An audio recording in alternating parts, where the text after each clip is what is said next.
ইউনিয়নের সাথে ঝিলেন ইউনিয়নের উদযাপনের একটাই লক্ষ্য, আমরা সকলের মধ্যে যে আমাদের বন্ধন, আত্মার বন্ধন, সম্প্রীতি, সামাজিক সম্প্রীতি আমরা বজায় রাখবো। সময় যে কোনো পরিস্থিতিতে নিজের মনোবলকে শক্ত রাখা।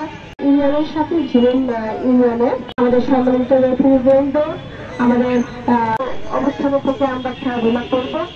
আজকে আপনাদের খেলাধুলা হবে, তারা অনুভব করবেন এবং আমাদের এই খেলোয়াড়রা যারা এসেছেন তাদেরকে উৎসাহ ধন্যবাদ জানাই। ওনারা অনেক কষ্ট করে এখানে আমাদের সার্ভিস দিচ্ছেন।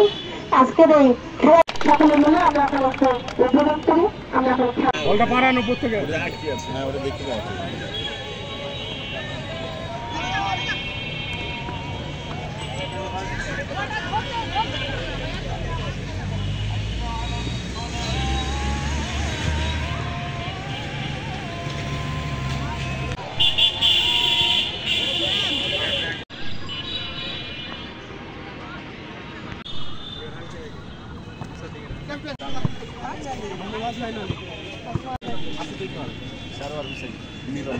আব্দুল্লাহ আলাস